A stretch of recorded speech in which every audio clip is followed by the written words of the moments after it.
Tonight we are very fortunate to have our own Obata, who is the Rainer Van Fellow at the School of Architecture and Planning here at this year. He comes to us from Rice University School of Architecture, where he earned his MR in 2009, and where he also served as coordinator of publication events. Kurt has also spent 2 years as a resident at the Center for the Study of Developing Societies in Delhi, India. Kurt's work examines material histories of architecture and urbanism in India, as well as research and design interventions in the politics of urban infrastructure. He is currently working on an edited journal about the future of the street in India as a social, architectural, and political space. He has also recently completed a public installation at the Lawndale Art Center in Houston that imagined the infrastructure of office light in an outdoor urban space. And if you've seen images, it was, Kurt somehow managed to transform office light into something truly beautiful and mystical in that problem. So as part of the Bannock Fellowship, he's teaching a year-long seminar that challenges architecture students to design experimental methodologies of research about the social and environmental consequences of infrastructures such as waste management. And the seminar will culminate in an exhibition this coming April. This work on waste is garnering international attention, and the Canadian Centre for Architecture just published an interview with Kurt on its website that I would encourage you to read, called Hiding Waste.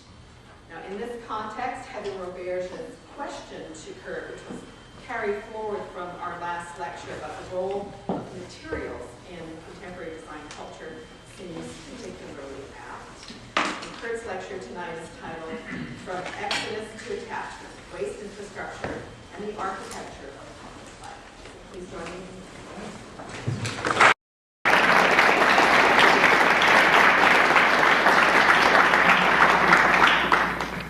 Can everyone hear me all right back there? Good? All right. Well, first of all, thanks, Despina. Thanks for the wonderful introduction. And I also wanted to generally thank everybody here for being so supportive and friendly and enjoyable to work with and teach with over the last year and a half. It's really been a wonderful experience for me here. And I think that a lot of what's going on at UB really fits with some of my interests really well. So I'd like to start with a kind of first discussion of what I'm calling volatile matter. This is drawn from, in the spirit of the symposium, which actually I think is a really interesting way to think of a lecture series and actually challenge lecturers to respond to each other. Ms. Roberge's question was, what new roles do material and geometry play in contemporary design culture? I found this this question at least somewhat limiting for my purposes. I'd really like us to think beyond the role of materials in design culture as such and think of the role in society and dispose of the trope of novelty as a merely disciplinary innovation. After all, materials always change, they decay, or they are subject to unforeseen or unintended uses. So materials are always volatile, changing, in motion. So in a sense, what I was critiquing here was contemporary design culture as such, as the kind of the period at the end of the sentence, the full stop, as the kind of limit to how we think about materials. So I thought I'd actually go back and edit the question because I was a bit kind of dissatisfied with its implication. So for me, I was more interested in what roles do material objects and processes play in society. So how does architecture mediate, and this is my own question to add to it, mediate the engagement between material realms and society, which is something I'm going to speak about today. If as Heather Roberge suggested, activists should be lawyers and architects should be designers, well, then I guess I quit. Because I couldn't see, a more different picture than that. So In removing design culture from the equation, I do not want to dispose of architecture, but rather understand architecture as a complicated material artifact of both design and contingency. So something which shapes not only how we live, but how matter moves, but that is also shaped by forces.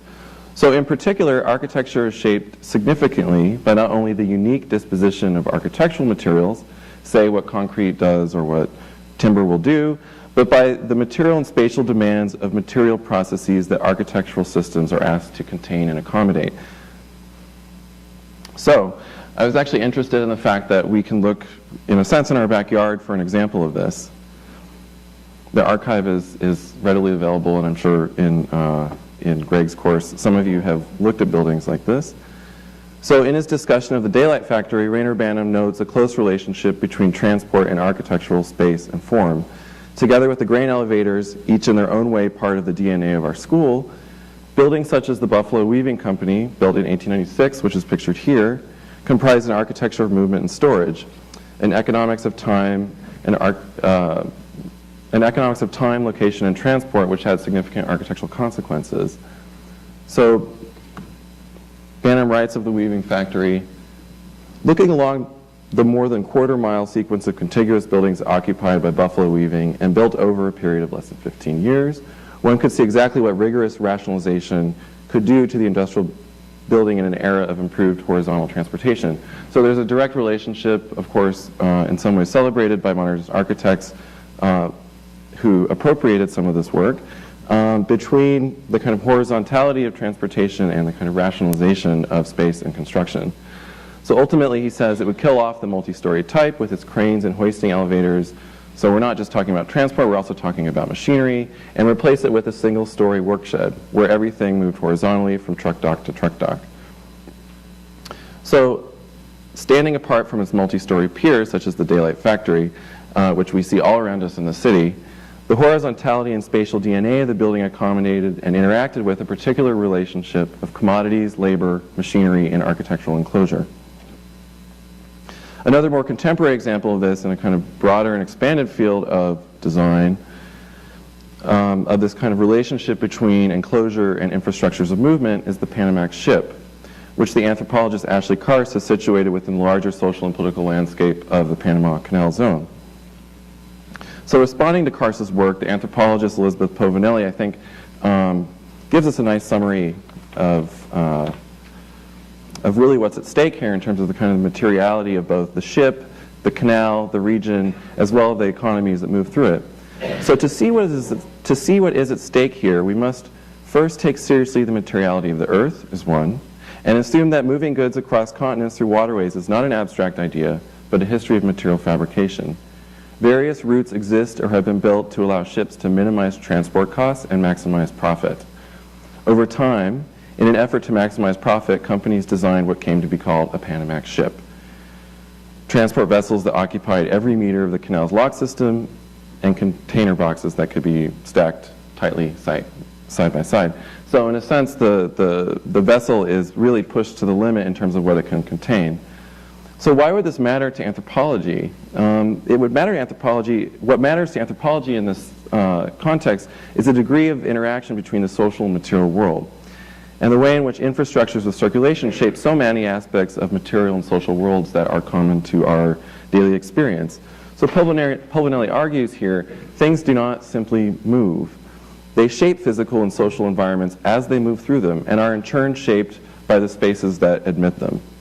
So what is important here is the double or triple forces of enclosure at work. So there's the canal zone, in some ways quite abstract, and territorial, the locks, the ship, the crates, which contain vehicles or any number of other goods.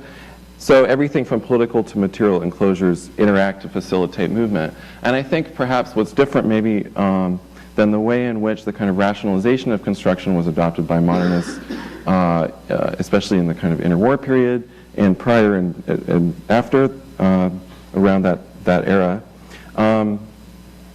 is that rationalization here is a kind of complicated interaction and is being acknowledged as a complicated interaction, not only of kind of physical rationalization of enclosures, but the kind of multiple interactions of multiple materialities, not to mention the kind of social and economic demands that are in the kind of background of this infrastructure of the ship.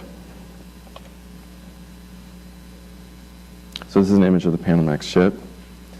This is an image of New Orleans, one of the canals that burst during Katrina to the west of the city. So I ask today, and this is a kind of key part of my question, what if these moving things are volatile, even harmful? How does architecture respond to volatile forms of matter, especially material and physical processes whose effects are far-reaching and difficult to contain in a singularly architectural sense? So recent history has, in the case of events such as New Orleans, in a sense, drawn this question out of casual speculation and placed it squarely in our laps and television screens. Whether it's the World Trade Center collapsing, whether it's Katrina, or many other kind of large-scale disasters, the flooding of Mumbai, in a sense, this kind of large-scale collapse of infrastructure has been very present, at least in the last decade, I would say, in a way that I certainly don't remember kind of growing up in the 80s and 90s. So in a sense, it kind of foregrounds this question of fragility, but what it also foregrounds is the fact that things are constantly in motion, they are excessive, they overflow. So in a sense, infrastructure is about facilitating and enclosing the movement and circulation of things, in this case water, but it could be vehicles, information, electricity, trash, to name a few. Events such as the flooding in New Orleans illuminate how a material as basic as water is deeply volatile and subject to sometimes extreme overflowing excess and motion. I was very interested in this moment. I was in Houston at the time, and I remember that in the kind of daily public discourse of the media, we were suddenly confronted with discussions about technical systems. So the performance of levee walls, the performance of pumps and such. So in a sense, these kind of technical systems of water control and containment, kind of managing the movement and flow of water, were suddenly thrown into everyday knowledge and speech. In a sense, they were also contested. It was a kind of attempt to point fingers, who or what was responsible for this. So the sudden publicity of mundane technical systems underscored the instability of containment, throwing open not only a set of technical dilemmas, say how to protect New Orleans, but a Pandora's box of questions about responsibility and agency. Who or what was responsible for this disaster and its unsettling politics of class and race, which we cannot forget?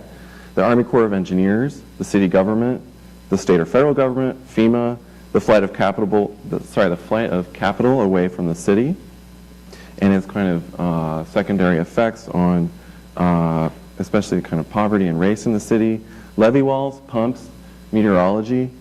Crisis in a sense lays bare how gross injustices and asymmetries of power interact with technical systems of management and control. So in a sense, in this context, inequality and these kind of asymmetries of power which were suddenly made visible were also deeply kind of implicated within the highly kind of technical performance of many of these kind of infrastructural systems which ultimately failed. And failed in a way which, of course, a failure which was burdened really by the kind of poor communities of the city.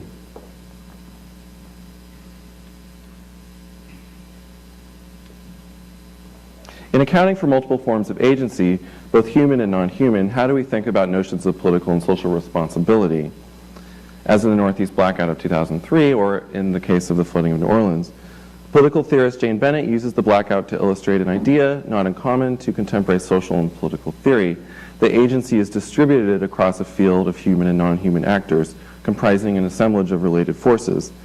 So typically, agency is understood as a capacity typically of morality. So instead of the mere motion of objects, the motion of something such as electricity is intended and willed. This is in a sense the kind of framework of morality. Rather, in distinction to this, she suggests that matter is inherently in motion and vibrant, intersecting and diverging with other forms of matter and the means and uses that we assign to it, both culturally and socially. The behaviors of matter cannot be reduced to the intentions of any single external actor, such as you or I, or agent, even a mechanical agent or being. An observation that I think also has particular resonance for us as architects. This is an image of the before and after of the Northeast blackout. I think it's actually funny if you kind of Google search for this because people got really excited and went into Photoshop and took all these satellite images of the Northeast at its most glowing, even more than this NOAA satellite image, and actually photoshopped in a big black hole. So you look at it and you get excited. Oh wow, the Northeast was totally black. Actually, that's what it looked like on the right. People get very excited about these things. So in a sense, Jane Bennett maps out a kind of assemblage of primary agents in the Northeast blackout. So on the one hand, electricity, like she says, with its internal differentiation into active and reactive power, which was ultimately much of the cause of the cascading blackout. Power plants, understaffed by humans but overprotective in their mechanisms. Transmission wires, which tolerate only so much heat before they refuse to transmit the electron flow. Again, something that was a kind of major participant in the breakdown of the electrical grid. A brush fire in Ohio. I don't know where that was positioned, but sure. Enron First Energy and other energy trading corporations who, by legal and illegal means, had been milking the grid without maintaining its infrastructure. Consumers whose demand for electricity grows and is encouraged by the government without concern for consequences. I'm sure we can relate to all of this. The Federal Energy Regulatory Commission, whose Energy Policy Act of 1992 deregulated the grid, separated the generation of electricity from its transmission and distribution, and advanced the privatization of electricity. So in a sense, all of these forces played a hand. And so what's interesting about this particular context is that they actually still don't know the source of this. So I think also what's interesting here is that for Bennett, each of these components is inseparable, though some components are more powerful than others. I'd actually like to go back to this image. Some have more authority, either as a set of intentional desires, say, to produce more electricity, or as material behaviors, say the capacity of a power line, or this relationship between active and reactive power. So even though this in a sense, takes all these categories and makes them relatively even, some of these categories are much more powerful, excuse the pun, than others. That is a kind of key component of what she is calling an assemblage, which is of course derived from not only Deleuze, the philosopher Gilles Deleuze, but a number of other thinkers such as Spinoza. So, much like electricity, waste is an assemblage of forces. People who waste, manufacturers of consumables, objects and technologies that transport and contain waste, waste management corporations, scavengers, and so on. I mean, I could produce a 10-page list. So what differentiates waste from other forms of infrastructure, such as electricity, is its daily instability versus its spectacular instability in the form of large-scale collapse, as in the Northeast blackout or the flooding of New Orleans. Smells, toxins, litter, junk, and other forms and consequences of waste are encountered on a daily basis. Rupture and excess in the waste stream is an everyday encounter, asking that notions of responsibility, which I was just talking about. So it asks in effect that notions of responsibility about waste making and disposal be confronted constantly at the level of feeling and experience. Think here of everyday experience, kind of versus the kind of large-scale policy debates about the blackout or the kind of performance of levees in New Orleans. So critically, these notions are mapped onto space and architecture in ways we often forget, linking social concepts about space to the built environment, and this is what I want to discuss today. I will not discuss waste as a mirror image of society, i.e., we are what we waste.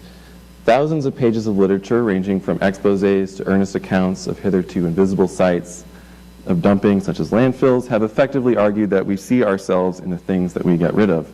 For instance, in this case shown here, William Rathje and a number of others position waste as an image of social behavior in their decades-long garbage archaeology project at the University of Arizona. Things as small as can tabs are read into as a way to tell us the truth about our daily behavior. So for instance, that we might drink more alcohol than statistically we claim to do. So in a sense, the kind of content of the landfill is held up as a kind of mirror image of us.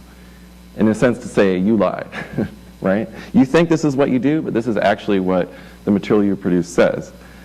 So this is another chart that they produced as part of their research within the site of a landfill in Arizona. They've done work all over the country. He's by background an archaeologist, so deploys archaeological methods and actually seems to have written a great deal within archaeology about the relationship between waste and social behavior. So I personally am less interested in what waste means than what it does. I think that this whole kind of blown out debate about meaning and responsibility in some ways kind of misses the point. I prefer to read first from the consequences of wasting rather than the causes. So in other words, I want to understand waste in motion. Literally moving, obviously when it's picked up by a truck, but also changing as it decomposes or is reused and recycled. Inevitably, discussion of causes finds its way back to bad behavior or irresponsible citizens, which I find misses the point.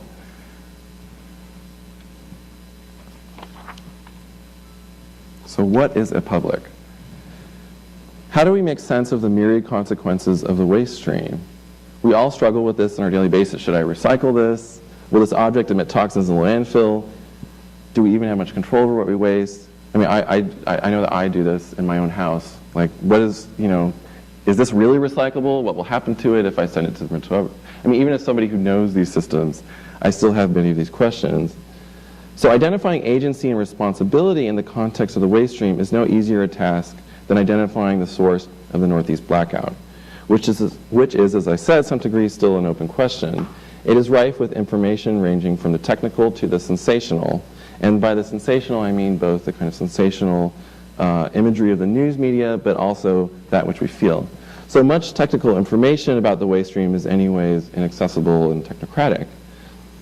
I think any one of my students who have engaged some of these processes in the last fall can attest to this.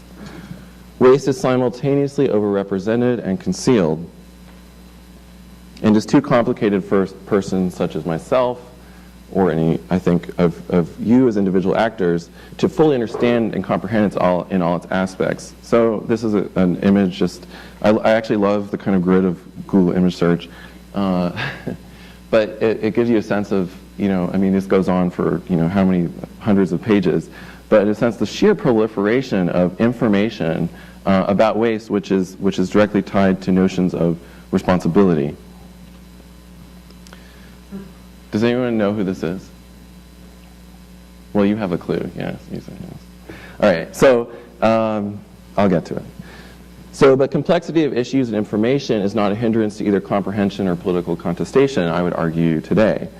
In the case of the Northeast blackout, for instance, the uncertainty of responsibility and the complexity of physical, social, and political forces demanded that responsibility be located in a number of issues, such as deregulation and energy trading, among others. In a sense, it fine-tuned where responsibility would lie. And really, in a sense, responsibility was much more tied to the issue rather than a set of aforementioned notions about where we might anticipate agency to lie. So complexity did not preclude its political consequences. And here I would say, remember Enron, which no longer exists. There are consequences. So writing in the teens and 20s, John Dewey, together in part with Walter Lippmann, proposed that complexity actually enables political contestation to come into being. Dewey and Lippmann wrote in a time of rapidly growing infrastructures of movement and media, such that everyday life was infiltrated with information about the world.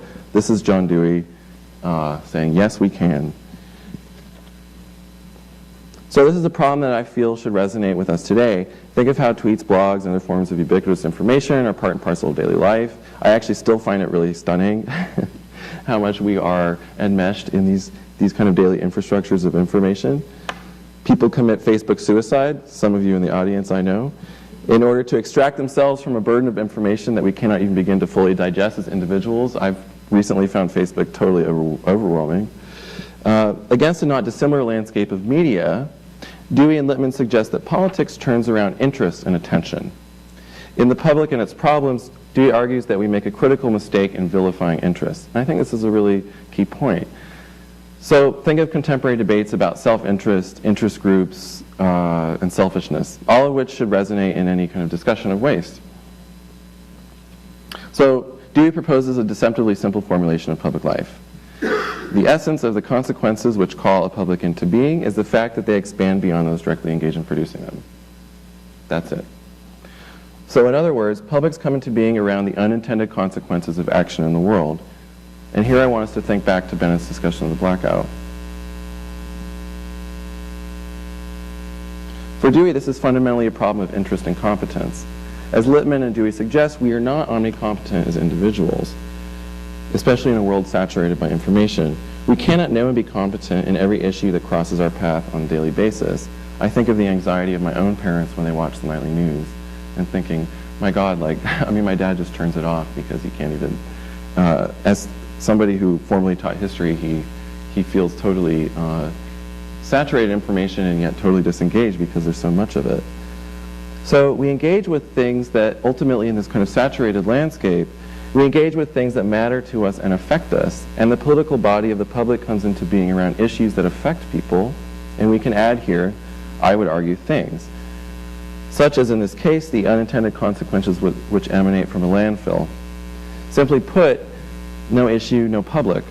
So much of what we call public is in this sense potentially something of a misnomer, since public life is inherently unstable and always changing. It is contested, it is made. So Dewey's project is in this sense pedagogical. There is a process of making and discovery built into public life, and for him also in the making of the state, which is quite radical. It is not in any sense a given, which I find very interesting. This by no means is the kind of ideas, normative ideas about public life that I would have grown up with.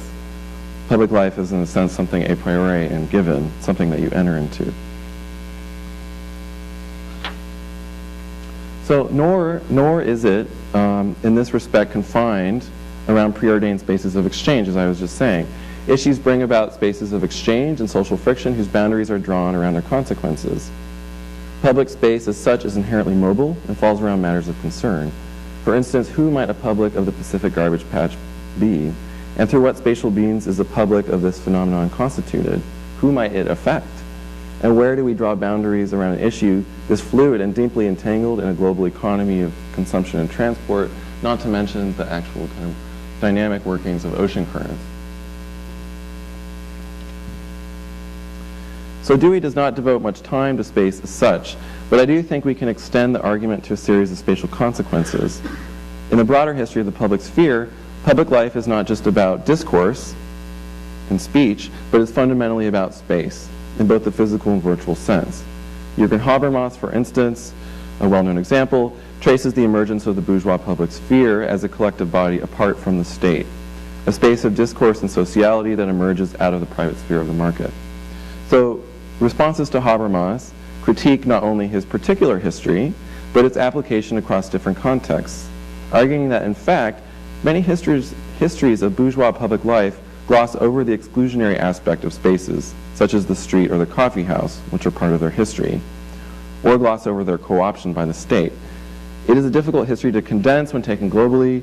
Nonetheless, I think much of this history is colored by the demand that in order to participate in the bourgeois public sphere or citizenship, many aspects of one's identity, emotions, and behavior had to be disavowed and left behind as a conditions of one's entry into its spaces of exchange.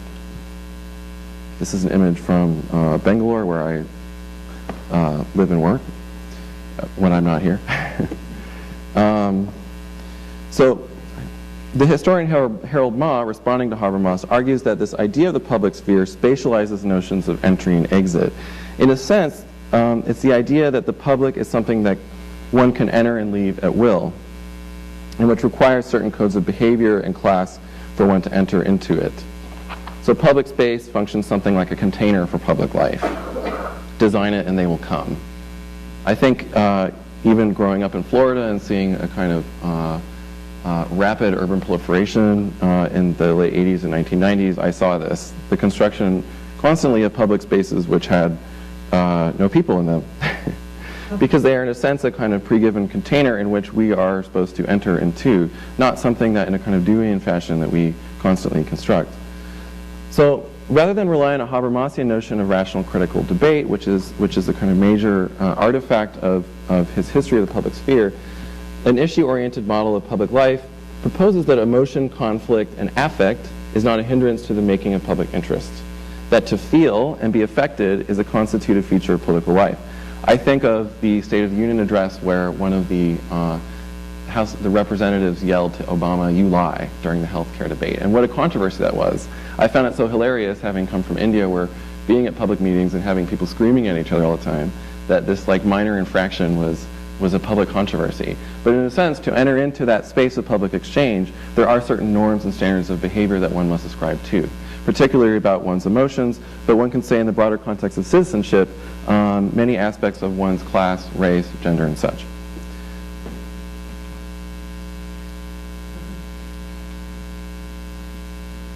I would add here that to smell is also a constitutive feature of political life. The wafting odors of waste and decomposition unsettle infrastructural efforts to contain waste, think again of the container, as a private dilemma. In contemporary architectural discourse and other fields, infrastructure is often cited for its subliminal qualities.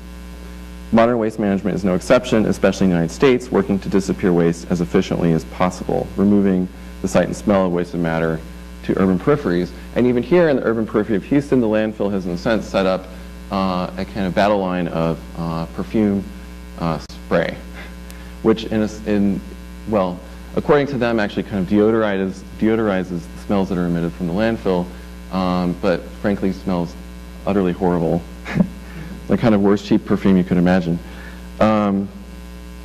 But in a sense, there's this constant question around, especially issues of smell, visibility, things that affect us and which we feel, that we commonly associate with the politics of waste. So in speaking of this idea of the kind of subliminal role that infrastructure is said to play, Albert Pope argues that the organizational capacity of infrastructure was much or more potent than architecture in encoding an urban subject. And I think it's a very interesting history, not only that Albert Pope is working on, but many others, such as Keller Easterling. So he says, infrastructure is literally everywhere. It exists all around us, even where you are right now, which is true. You can see it when you sit at your desk, look out of your window, and when you watch television. As opposed to a work of architecture, infrastructure leaves us largely unaware of the mechanisms of societal organization that surround and define it. It allows us the very necessary fiction of unfettered agency that most modern societies require. Again, think back to this question of agency. So indeed, I agree, infrastructure works in the background of everyday experience, especially in the United States. But where I would complicate this argument is by acknowledging that infrastructure is equally formative in its instability, breakdown, and rupture. As anthropologist Brian Larkin has noted in regards to infrastructures of media and electricity in 20th century Nigeria, the image of infrastructure working seamlessly is largely a conceit of observations of infrastructure in the first world. In much of the rest of the world, everyday infrastructure such as water, waste, and electricity are deeply unstable and are anything but subliminal.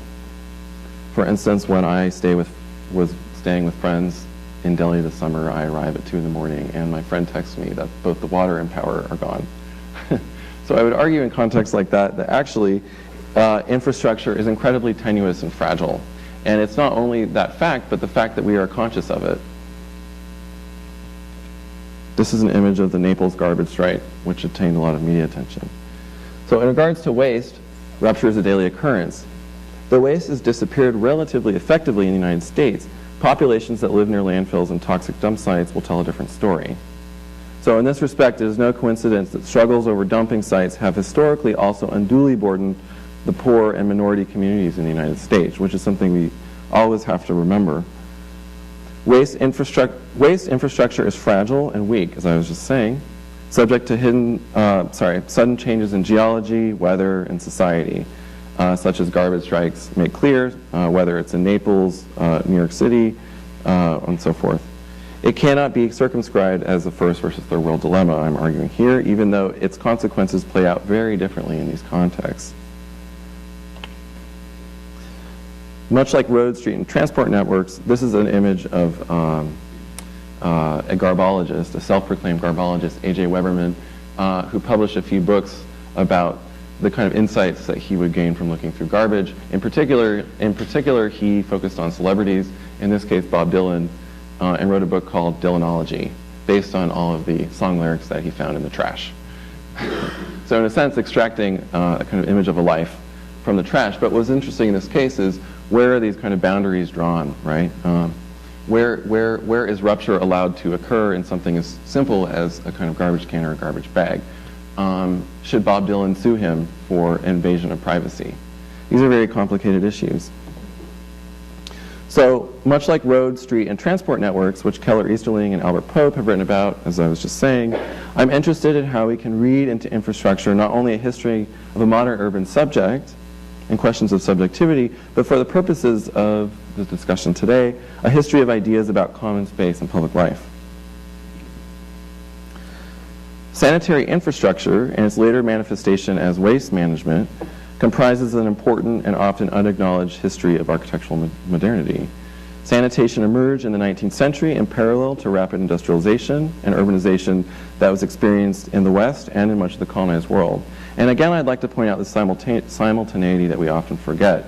Many of the kind of mechanisms of sanitation and urban planning and control were actually developed in tandem in colonial settings, such as India. The spread of disease and illness was its primary focus, mapping and redesigning urban contexts in order to prevent widespread outbreaks of cholera and plague, among other diseases. Yellow fever was a big problem in New Orleans, cholera in London, the plague in India. I think what is interesting, this is, by the way, an image of Chicago, I believe from the 1880s.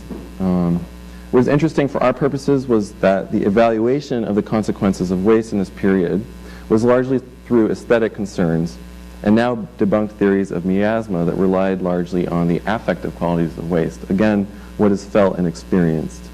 What we cannot necessarily explain, but what we can feel. So miasma, for instance, comprised an ill-defined notion of fetid air and disease causing airborne gases. Waste quite literally filled the streets of cities across the globe, such as this street in Chicago. Streets were literally piled up in trash and horse shit. And this was a kind of significant problem in cities such as New York or Chicago, which were rapidly urbanizing at the end of the 19th century. So waste was present in daily life in a way that is obviously quite unimaginable to us today in the US, and motivated a significant movement that agitated for public refuse management in cities such as New York around the end of the 19th century. So, if sanitary engineers comprise a nascent form of modern technocracy that would be, say, divorced or removed from political contestation, women's groups and other publics congregated around the issue of public sanitation in this time, as the historian Martin Melosi has written of extensively. So here I like to think of Dewey. The issues about public responsibility of waste emerged out of an intensely affective environment, rife with the immediacy of smell and social conflict. This is the first landfill in the United States, which is located in Fresno, California. So in the United States, the presence of waste was replaced in the early to mid-20th century by public refuse management. So what I think is interesting is this word management as a kind of replacement of the kind of earlier term of the kind of broad umbrella of sanitation. This is a kind of diagram of private, municipal, and contract management of waste from 1880 to 1924. You can see that because of the kind of agitation and reformism of the reform era politics of the late 19th, early 20th century, municipal services about waste came into being in a very big way in the United States. But what's interesting about this moment is that simultaneously aesthetic theories such as miasma, like aesthetically based kind of theories contingent on its kind of visibility, what one feels, aesthetic theories of infection disease were discredited, locating disease and vectorial illness. This is the primary innovation of bacteriology. So, as the sanitarian Hibbert Winslow Hill writes, and I think a really fantastic quote, the old public health was concerned with the environment, all of that kind of stuff which affects us. The new is concerned with the individual. The old sought the sources of infectious diseases in the surrounding of man. The new finds them in man himself. So there's this kind of disinterest in the actual kind of spatiality and friction of the environment, and a kind of greater interest in the kind of technical capacities to understand how disease actually moves, but which has a number, I think, of interesting spatial consequences. So refuse disposal was thus increasingly taken on as a solely technical problem, rather than a hot-button political issue or kind of public dilemma. It was framed as a problem of managing society's housekeeping, to borrow from Hannah Arendt. The public demand for municipal refuse management, in a sense, removed it from public contestation, ironically removing the very public capacities from which it originated. So it is important to take a step back and understand this in the context of also increasingly large organizations, not only of the state, but also of the market. So for instance, this is some data from 2005.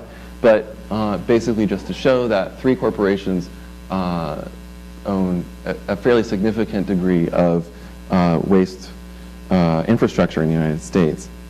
So by the 1980s, waste management was transitioning from municipal responsibility, which I had shown earlier, to a system in which cities would contract out pickup and disposal of waste to private corporations. This is in large part the system that we live with now, that we're all familiar with, I'm sure, though some cities still conduct their own management of waste. It is also, by the way, a kind of paradigm which is also being, well, at least is trying to be implemented in countries like India now in a very rapid way. So landfills have grown fewer but much larger and far more technical. This is a diagram showing the relationship between the kind of increase in the tonnage of waste generated and the number of landfills. So you can see a kind of dramatic drop in this period, even from 1988 to 2005. Why did this happen? EPA regulations and increasing distance of transport joined changing attitudes towards the role of the state and the emergence of large corporations to wrest responsibility of refuse management from public authorities.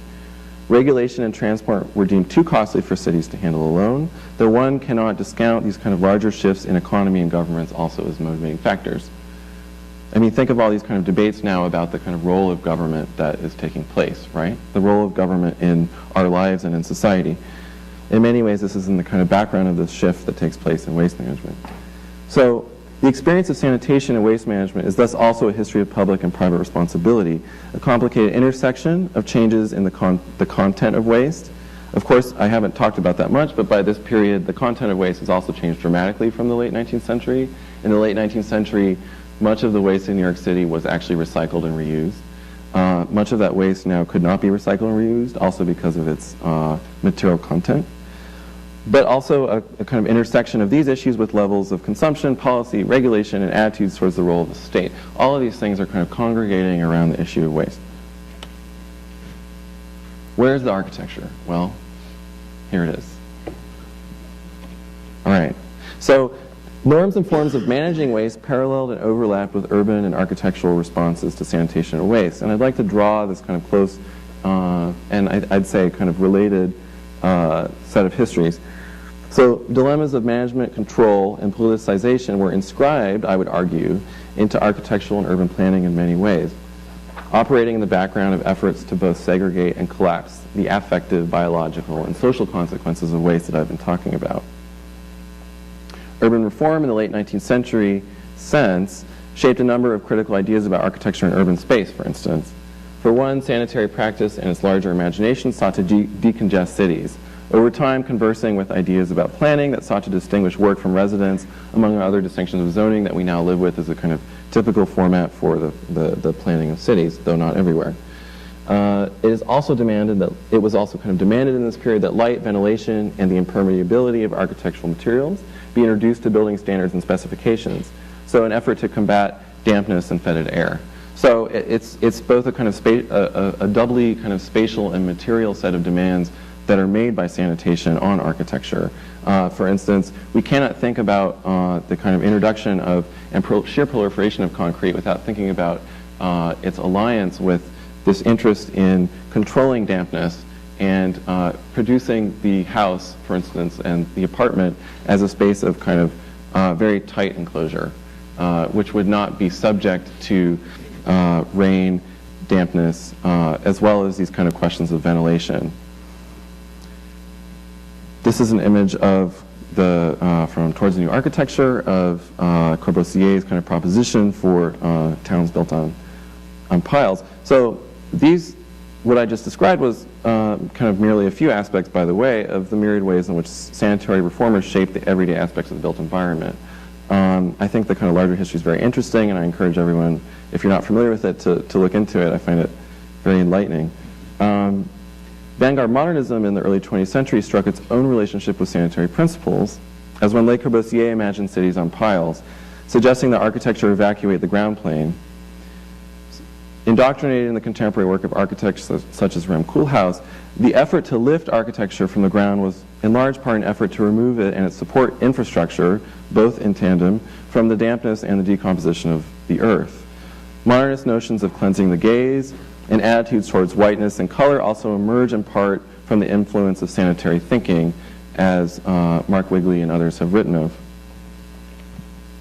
By the 1970s, this is by no means a kind of comprehensive history, but just an overview of the way in which waste was engaged with through architectural thought during the 20th century, and the kind of within, I'd say, the shadow of sanitation. So by the 1970s, garbage inhabited a peculiar mixture of curiosity, experimentation, and social activism in the expanded realm of design culture, not just architecture. So for instance, Martin Pauly investigated at Cornell and other institutions the potential of wasted consumables to be repurposed as architectural materials for social housing in the Third World. The project largely ran aground. I don't know if Anweish is here, but she kind of tapped into this history, which is very interesting. The project largely ran aground due in part to the presumably unsavory proposition of asking populations in the developing world to live in the discards of first world consumption, which I think is probably, I hope is understandable.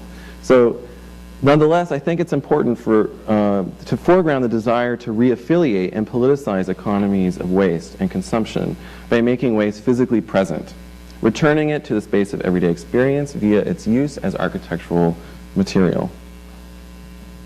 As a benign object that functioned rather seamlessly as a replacement for normative ideas about walls and ceilings, it operated as a background presence that would, to a certain degree, generate consciousness, but could not sustain the kind of interest that I think it hoped to garner. In a sense, this was also about its kind of failure. I mean, many architects, even in my experience of India, have experimented with things like this. It is part of practice in a way, but what is unique here is that it's being proposed as part of a social program for housing for the poor. It's this kind of close alliance that's being drawn. So what I'd like to say is that it operated at the level of a murmur amidst a complicated world of issues and information about waste. If we think back to a discussion of Dewey's philosophy of what makes something public, what makes us interested in it, what would make us interested in waste. This is an image of the materials recovery facility in Austin, Texas, which is municipally owned. So in a significant departure from the materially focused investigations with wasted objects and processes of the 1970s, architecture has more recently, in the past 2 decades or so, I would say, taken on waste as an explicitly infrastructural dilemma, intervening in systems of transporting and disposing waste. So at their best, I would say, these experiments in program, technology, and narrative interface with the particular abject qualities of waste and their movement through infrastructures of motion and containment. These projects tend to innovate within the given urban order of facilities and practices at the periphery of cities, an urban order which we should all be familiar with. One of these projects being the materials recovery facility in Austin, pictured here. So projects such as Abelos and Herreros' recycling facility at the Valdemín Gómez dump on the periphery of Madrid foreground the problem of interest and association as a generative concept to their work. Completed in 2000, the project encompassed, among other things, a materials recovery facility, or what in the waste industry is called a MRF, not a Smurf. In contrast to typical MRF facilities, which typically comprise an enclosed, dimly lit shed that houses processes of segregating and recyclables such as glass, paper, and metals, the Valdemín Gómez facility proposes a distinct awareness between building and process, echoing the gravitational movement of recyclables through trommel screens, hoppers, and other machinery. So, well, in a sense, what this image shows is the kind of lightness of the space. I think I have an image coming up that shows a kind of typical MRF facility, but in a sense, they're normally a kind of normative shed structure, which is totally indifferent to the machinery which takes place inside it. The section, I think, suggests something different. Maybe a bit timid, but certainly a kind of strong awareness between the architecture and the kind of machinery of movement. So, sorry. Yeah, so what I also wanted to say here is that the building is largely a sectional strategy of embedding spaces of visitation, circulation of labor in close parallel to the diagram of movement embodied in the plant's machinery. And I think what's interesting here too is that it's not just a kind of visitor, which I'll discuss in a minute, but it's also us as an audience or as a kind of architectural reader that in a sense I think they are speaking to, most people wouldn't engage with this, but it actually is through drawings, I think, that these issues are raised. There is a kind of perhaps political life of drawings at times. This is another image of the interior. Yes, this is an image of a typical MRF. You can see the kind of difference, well, the indifference between machinery and enclosure. Most private MRF facilities are off limits to public view, largely out of corporate paranoia about liability, secrecy, and labor conditions, among other things. I've witnessed this myself. Abelos and Herreros position a visitor center at the heart of the facility in response to this, a pedagogical space to engage the context of recycling in Madrid and the workings of the plant. So at the heart of the building, there is this potential kind of visitor center to kind of educate oneself about the processes taking place around you. So the building also gently positions itself against the landscape, yielding to the rolling hills of the surrounding landscape, which, by the way, are artificial. It is a landfill after all. So in a sense, it's artifice mimicking artifice, not artifice mimicking nature. In the larger context of their work, the facility envisions itself as consequentially urban, despite its location in the periphery, which I find very interesting about this work and others of their kind of body of work. Abelos and Herreros describe the urban periphery as, quote, an area of impunity, a space where the determinacy of the city is tenuously released, allowing unforeseen spaces of collective interaction to occur. As someone who grew up in suburbia, I can certainly relate to this. Though the facility remains well within the enclosures and confines of a typical dump, its architectural strategies attempt to understand where this idea of collective engagement might mean for an infrastructural facility. So not only in the sense of the act of visiting a facility such as this, as in the kind of process of going to the visitor center, but in positioning the building architecturally and programmatically as part of a larger constructed landscape. For those of us working on the Buffalo Botanical Gardens, I'd like you to also think back to that relationship of the Botanical Garden to the Olmsted Park system. Perhaps one could locate them in a similar history. So some of the other work, I mean, what I'd like to say here is that a lot of this work has been really at the periphery of the practice. Much of the other work that's been done about how architecture can engage with infrastructures of waste has been speculative.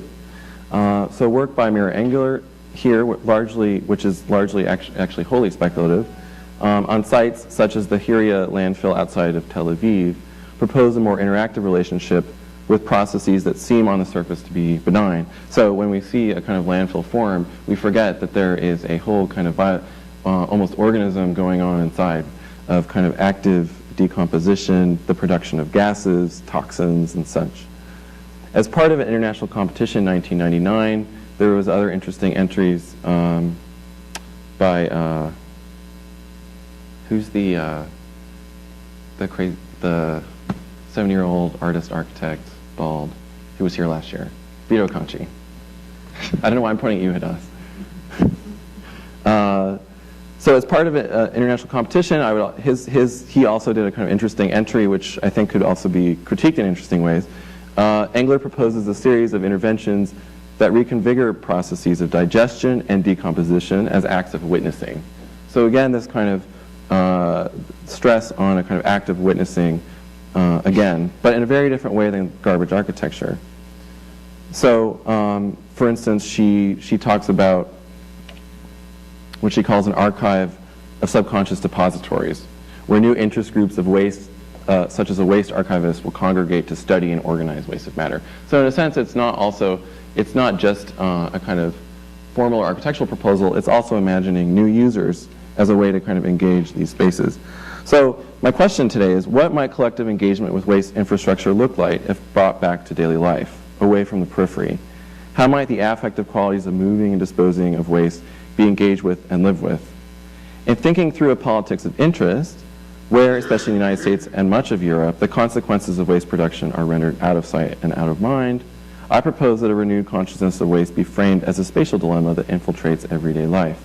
So how do we negotiate the need to distance society from the deleterious consequences of waste and the need to understand waste infrastructure as inherently embedded and fragile in our lives, something that is not the responsibility of the powerless and the peripheral alone?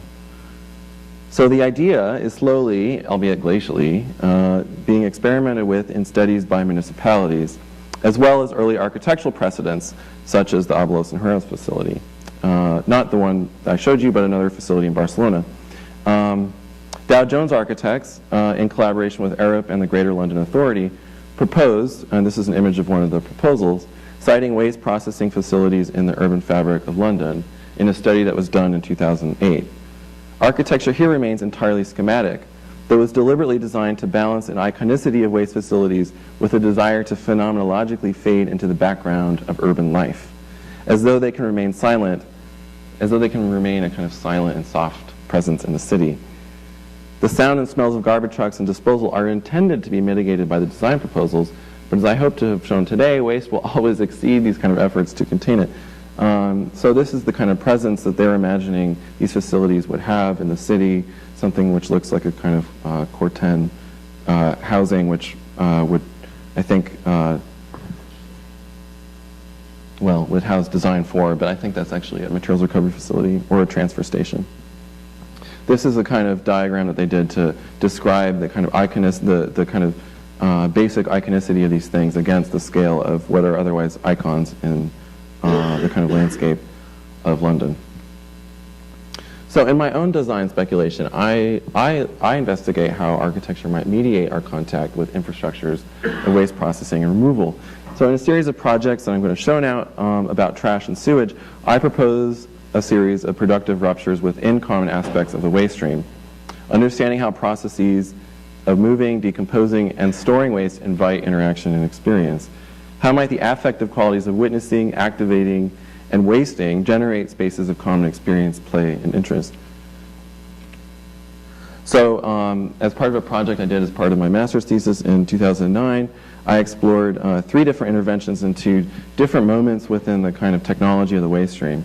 One of them I called the kind of apartments of continuous digestion, another a materials recovery playground, another the monument of the unwanted.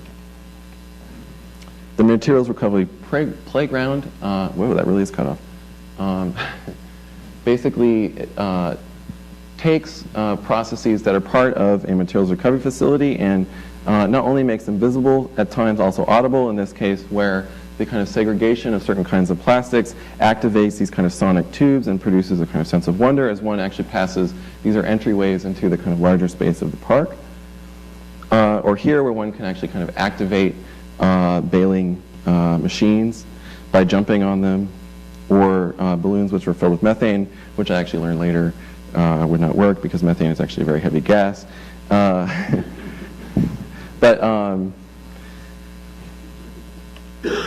Or here where running on a kind of in a large cylinder actually kind of activates a trommel screen, so that one in a sense in a kind of feedback loop also feels and potentially even hears through this kind of surface the physical processes of actually kind of moving waste. I think somebody got a little carried away. These are basically 2 sections through the materials recovery playground, which now I guess I can use the pointer, which show a space where, in addition to a hopper, people can jump on an inflatable surface, start to kind of loosen the materials before they're engaged with by human collectors, which is typical for a MRF facility. Then metals are extracted from a magnet, then these kind of trommel screens, which are engaged with here. So in many different ways, all of these kind of otherwise secretive process components of a MRF facility are not only made visible, but actually engaged with. I imagine, for instance, actually kind of activating a kind of baler and standing on it and feeling it crush would, I think, be a very exciting experience. The apartments of continuous digestion actually learned from a kind of now somewhat outdated model of a bioreactor, but which basically proposed that a kind of large community of waste would actually kind of bring their organic waste, say in a neighborhood, to a set of locations which are a kind of sandwiching of both everyday residential experience and a kind of large machine for processing compost. The kind of concept here about this particular bioreactor is that waste basically moves down these steps and is exposed to airflow through these fans, so that when it comes out in this kind of machines at the bottom, it comes out as actually functional and usable compost. this is a kind of image of the entry into the apartments where waste is actually kind of being drawn into this system. You can also see where each unit also contributes its waste to this kind of larger system. So there's this sense of being thoroughly kind of embedded and in some ways very tenuously or precariously embedded within a kind of larger infrastructure of waste. One would obviously kind of hear these kind of buckets moving up and down and collecting waste. Another proposal was the Monument of the Unwanted, which basically proposed that enormous kind of mega trusses would be inhabited by basically trash cans full of junk. So all that junk that is not useful to the landfill or to composting is basically either kind of compressed or thrown into kind of bins that are collected from houses and drawn up into these trusses, which over time start to kind of grow as a peripheral register of the amount of junk that is produced in any given location in the city. I was interested in how they also function as a kind of monument, a way in which to kind of see into our somewhat immediate past and understand ourselves, not unlike garbage archaeology through wasting, not unlike Engler's work in terms of thinking about what kind of users might actually engage that space. Sorry. Another project which I worked on with Wendy Gould-Martin in LA was called Anaerobiopolis, which was actually done, some of you are probably familiar with the WPO 2.0 project, competition that was run a few years ago. We really felt strongly that we wanted to inject a kind of sense of lightness and humor, maybe even irony, into the competition, because we felt that even the kind of statement for it was characterized by what Paul Krogan might call like very serious people. In a sense, what we wanted to learn from was the typology of the water tower and combine this idea of an almost bulbous-like extrusion with the idea that it could actually process sewage in various states of its return to gray water. So what this learns from is the technology of the living machine, actually, and each of these steps actually learns from a process within a living machine, such as, for instance, up here, where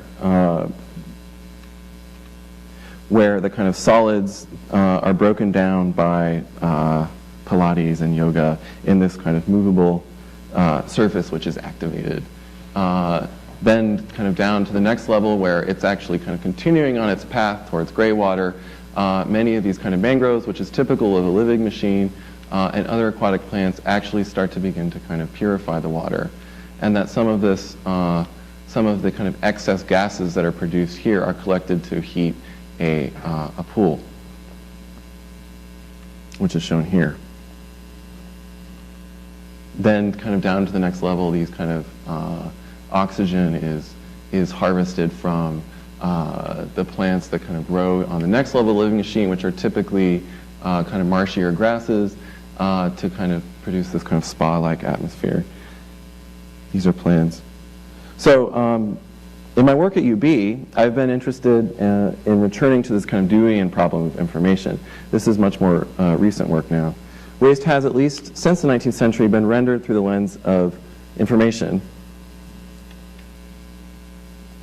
So here in the landfill that we visited as a group with my class back in the fall near Niagara Falls, there are actually kind of burrowing holes in which to put methane release valves, but also as a way to kind of regulate the landfill as a kind of set of information. So for instance, here landfills are kind of constantly monitored for their kind of content and the kind of processes that are taking place within them. So as I was saying, waste, at least since the 19th century, has been rendered through the lens of information. In his important mapping of the cholera outbreak of 1854, shown here, in London, John Snow, a doctor, produced a map of cases. Previously attributed to aforementioned theories of miasma, as I think had been the case in a previous cholera outbreak, Snow used the map to track back the spread of cholera to the water supply, which in this case was the Broad Street pump, which was supposedly the source of the outbreak. Not only did this mapping bring into being epidemiology as we know it today, he is considered the father of epidemiology, it also set a precedent for mapping techniques and technology such as GIS and conventions of mapping information in the urban landscape that are part and parcel of studio culture in any design school, including our own. I mean, it's almost kind of part of our DNA, for better or worse. So, seen against another iconic and influential map of common space, Nolli's 1748 map of Rome, Snow's map is a departure from the convention of figure ground representation, representing an issue of dire collective concern rather than public space in a sense as either an enclosure or as a kind of space in between as such. Public space is in a sense being represented through the angle of information. So for Dewey, the task of public life is to turn sensations into perceptions. So in other words, to draw out of the background of daily experience perceptions about issues that are vital and shared, such as waste, collaborating collectively about how they might be better managed to produce just relations between people and things, or what Dewey calls, in his language, good attachments. So considering that infrastructure comprises a vital support system for everyday experience, how do we even begin to engage with issues that are deliberately buried away? This has been a question that we've been asking this year. The task is to sense in the first place, to bring sensory and affective experiences of waste processes into precarious or beneficial contexts, or merely to irritate. Like water or electricity, waste infrastructure is constantly rendered as information. Landfills contain liner with electrical meshwork that identifies punctures. GPS is used to monitor the distribution of waste in order to avoid landslides. Wells are dug around the perimeter of landfills to monitor groundwater. In these and other ways, waste is recorded through a variety of platforms of information gathering. Though this information is important to note, it remains unavailable to public view or buried in technocratic documents. Given the enormity and complexity of the issue, how might it matter to us anyway? Why does this matter to us, unless we live near it?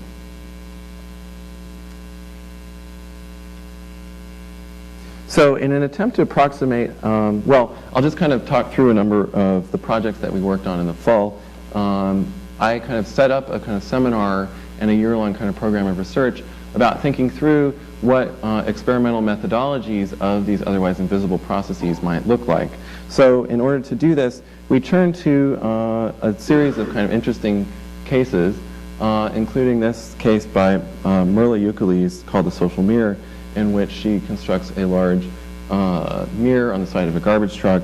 This is basically, in a sense, a kind of embodiment of what I was talking about earlier in terms of Ratzi's case. She did another kind of fascinating project we looked at where she shook the hands of every sanitary worker in New York City, which was actually an arduous, incredibly arduous task. This is a work by Antony Gormley called Natural Selection, which took a series of objects and encased them in lead. What was interesting about them for our purposes is that the membrane of enclosure itself actually became very, very unstable. So over time, these membranes ruptured, and in a sense, the rupture brought into being a whole discourse in the gallery space about how one both represents and manages all of the kind of smells and consequences that were being produced by these kind of rotting things inside an otherwise seemingly benign enclosure. Or this trash track, which I think many people here are familiar with because of Mark Shepard's book, but where the MIT Media Lab inserted RFID tags into waste to track their paths and kind of make visible the kind of make visible the invisible kind of otherwise invisible spatialization of the way waste moves, where it moves. So it produces these kind of fantastic maps of how waste traverses the landscape of North America, in some ways very counterintuitively back and forth. We also looked at Mel Chin's revival field, which was an interesting case for us in the sense that it really kind of pushed the boundaries of art and research and creating a kind of space of dialogue. Because in a sense, it became something that was constantly worked, and it was kind of considered a work of art in a sense, even kind of in its formal composition, but more importantly, it functioned as a kind of method and platform of research. If you, for instance, look at the abilities and behaviors of these plants to extract metals from the earth, many of the scientific papers actually quote Mel Chin. So in a sense, he also kind of stepped outside of the realm of the artist and moved into the realm of science for this project. In a sense, this was on a toxic waste site in which a lot of kind of toxic metals were basically brought out of the soil through the kind of planting of these plants. In its own time, it was very radical. Many landscape architects are taking this on now as a problem. Another project we looked at was, God, I'm totally blanking. The lost letter technique by Stanley Milgram, who was a behavioral psychologist. And much of the kind of content of the research was not so relevant to our investigation, but what was interesting to us was actually this way in which kind of objects and the kind of content of objects was left behind in space. And so he kind of produced a mapping about space in this and other projects to try and understand social behavior through where things are left behind, as well as what is left behind. So in this case, he's given things relatively benign addresses, medical research associates versus Friends of the Communist Party. This is, by the way, in the 60s. So basically to see how people respond to these other letters. Do they mail it back or not? Obviously, in most cases, they did not mail it back to the Communist Party or the Nazi Party, was what was drawn from it. The last case we looked at, which is very interesting, and I encourage anyone to look at his work. He's done a number of interesting pieces where he produces these kind of magnetic devices. This is Francis Alice, who's a Belgian artist who's lived in Mexico City for many years, where he drags a small metal, in a sense, dog through the streets, and that dog also becomes a kind of method of recording. It becomes a kind of way of producing a kind of mapping of space and a kind of ritual traversal of Mexico City and all of the kind of waste that is produced in that space. Here is the dog interacting with a dog. So one of the projects that was worked on was by Mark Nosek, which I think is very interesting. Mark kind of took on the problem that I was describing earlier, where a lot of this kind of technical information about the behavior of landfills largely remains technical. We don't engage with it, we don't have access to it. And so what was proposed was a kind of series of different kinds of surfaces. In this case, it's LEDs responding to kind of air sensors, which describe not only air sensors, but sensors which describe the kind of movement of toxins through what are called exposure pathways, whether through air or ground, and into spaces such as basements, around the house, through a fence. All of these ostensibly would be sites in some proximity to a landfill, but just to kind of measure and communicate the level of harm one would experience near a landfill. Other experiments which were very interesting was actually taking something as simple as sticky paper to kind of record the kind of particulate matter that would accumulate in certain spaces that the student identified. So in a sense, each of these surfaces becomes a record of change and kind of the changing dynamics of the consequences of waste in a space like the landfill over time, in a way that we actually experience it in spaces that we would experience it on a daily basis. Another project was by Brian Lee. It extended from the kind of idea that we would carry our waste with us. He says, what if we were forced to carry our trash around, deny the convenience of discarding refuse? We would accumulate the byproducts of our consumption habits for all to see. Consumption equals exhibition, wasting equals voyeuristic. So Brian is very interested in the fact that in Japan there's a relative paucity of trash cans, and so one actually has to kind of keep one's waste within oneself. So he became very interested in the kind of actual infrastructure of the trash can itself. Again, another kind of daily ritual that we take for granted, but actually introducing a kind of personal aspect to it where one sees oneself, or potentially the person who last wasted, when one kind of crosses this threshold in terms of throwing, say, a coffee cup away.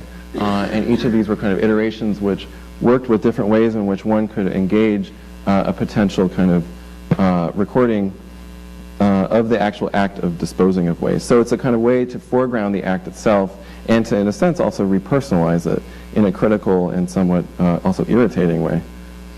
Another interesting proposal by John Geisler was trying to think about this idea of networked urban gardening and the way in which compost could actually be kind of networked in an urban landscape. So something as simple as a compost bin could have a kind of wireless emitter on it and a heat sensor, so that basically in something as simple as the Google map, which apparently this can be done in a not too complicated way, that the actual kind of ripeness of compost at an urban scale could be communicated across the city. So in a sense, proposing that there could be a kind of new landscape of compost exchange in the city. This was a kind of later development, which I found very interesting, where instead of, say, the kind of typology of the shovel, he produced this kind of typology of a stake, which in a sense also is takes up this kind of sensing technology that communicates to a network within the city. So it in a sense makes something possible that is also potentially beneficial,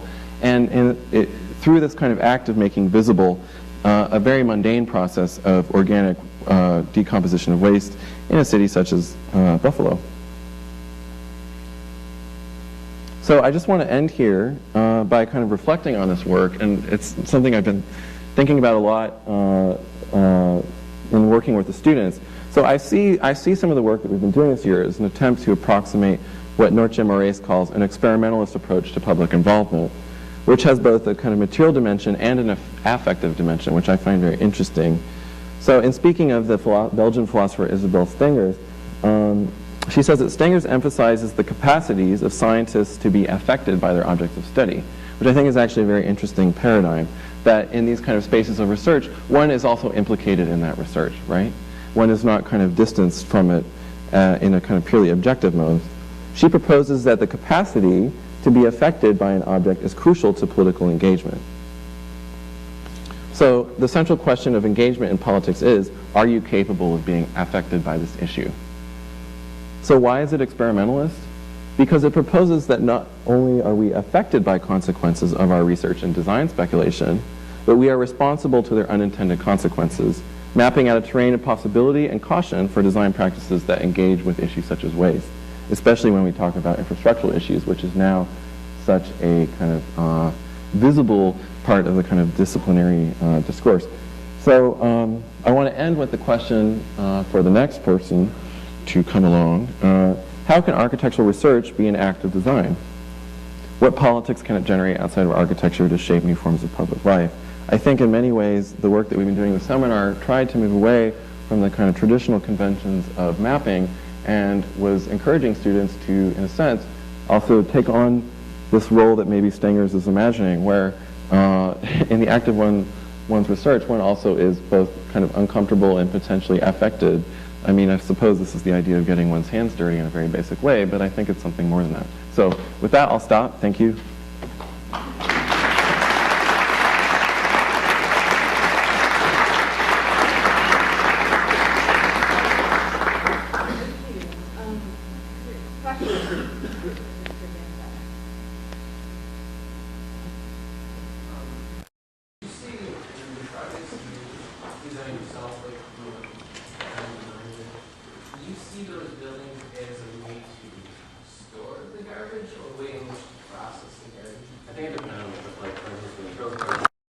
Apartments were both active processes of movement, whereas the monument was actually a kind of a space of storage, which would be there for an indeterminate amount of time.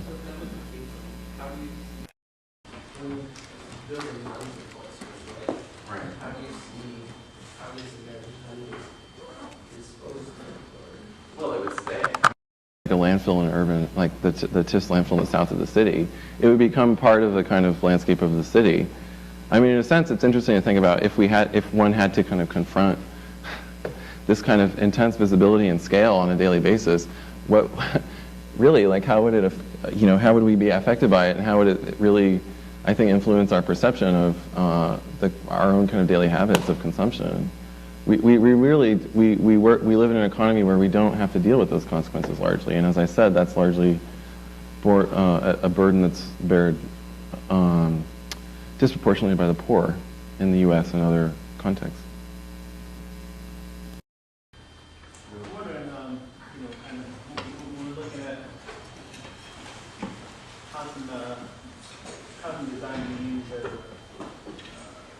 means of, changing the way people think about the built environment, how important is it to kind of change the vocabulary we use to kind of talk about waste? Perhaps the term waste is problematic, thinking about the necessity of including things that are just being thrown away in our everyday experience, and kind of is acceptable but not to be used, so it's not such a kind of regime with those thinking about the next time to kind of vocabulary shift. Yeah, I think that's a struggle. Even when I've kind of witnessed what's happening in India, I mean, waste is largely a resource. I mean, most people don't call it waste; they call it plastic or metal or whatever it is, because in some ways it's very readily repurposed into an economy of reuse and recycling, which is distributed across the city and is not managed by corporations. So, in a sense, that language I think is very materially oriented. But I think it's really interesting to what you say, to think about that, because it is, you know, how do we define waste and how might we redefine it? Thank you for such a fascinating lecture. Thanks for sharing your work. I was curious about thinking forward about the implications of your question. It's very fortuitous that I think the next speaker is Matthew Belby, and I think that he is coming from the EPA. So there's a kind of interesting serendipity there. And along with that, I wondered whether you've ever thought about the kind of outcomes and ongoing questions in your research as having a direct dialogue with their sources in respect to things like private waste management companies or regulatory agencies. Is that the kind or one kind of interlocutor? Yeah, no, well, I think right now. I think where it has been, honestly, when I've actually kind of gone out and kind of done more work in the field is in India, but I would say here in the U.S. I feel somewhat frustrated that that's difficult to access, and I'm very interested, for instance, in some of what I'm planning for April to try to produce kind of platforms for that, because I actually think it's really important. I think it's important that it not. I mean, I really started the seminar also with the desire that some of the kind of forms, more specifically forms of research, not just intervention, be themselves kind of subject to the kind of vulnerability that one encounters when one does research, the discomfort. For instance, even the discomfort of engaging these kind of different actors, right? Or excitement. I mean, whatever it is. I mean, these engagements are very unpredictable, I would say. But my desire is for architectural forms of research to really take that on in a more serious way, I think. Because I think that it's something that, for instance, anthropology takes very seriously. But I often find, at least even in the kind of my own education, that it's a very kind of disembodied set of practices that one is asked to learn. Sit at the computer, do some research, right? I mean, there's no sense of engaging with the social, with the political, with policy. I mean, it's very difficult within the context. I mean, I found that this year. It's very difficult to actually try to bring that in a productive way. But I think it's kind of worth thinking through a kind of longer term project too. For me, I think that's really how I think of it. I mean, it's just a kind of starting point. But that is an ambition. So you didn't talk about your light installation and use of it. And I think everyone probably knows that since we sent that email around pictures of it. But I guess I'm just wondering if I don't know, just given your kind of discussion, like just I'm sure if there's a way that you're thinking about framing your thoughts on that piece relative to the center. I mean, in the very beginning, I suppose I said something like the center of office life, but it seems like maybe it's more profound than what you were really trying to. I mean, before when you mentioned it, you were saying, you know, this is just an installation. It's not really related to my. Well, yeah. I mean, I think I wanted the focus today to be about infrastructure in a certain sense, specifically about waste, but I think that I am interested in how kind of basic, I mean, it's very related in a sense, because it's taking a kind of everyday experiential kind of infrastructure, which is the office ceiling grid, and totally repositioning it in a space which is surprising to people. And I found it really interesting. I mean, I just came across a blog the other day that was talking about it and saying like how they just found it really, and they had a picture of people's heads. For those who didn't see it, I had an office ceiling that was positioned about yay high, and it was basically had no ceiling tiles and was just lights that would be on all night, sitting on columns in an open grassy space in the city of Houston. But people were, I mean, I also found it really exciting as a kind of unintended outcome of the piece to actually engage the office ceiling grid. I mean, to actually stand above it in a way that that at least in my everyday experience is not is not common. So in kind of small ways, it is surprising and exciting. At least I found to people who engage with it in that way. And I think for me, I am interested too in where there's a kind of ambiguity of light where it is both kind of benign but also confrontational in some ways. I think of like the way a police officer shines a light in your face. In some ways, like light, I think the way it's used is relatively benign and is about illuminating for safety or aesthetics, but at times takes on other meanings and other uses. At times it also produces accidental urban effects. So in a sense, I would also say its relationship to what I've just been talking about is those kind of unintended consequences of infrastructure. I'm very interested in working with light in a kind of urban spaces for that reason.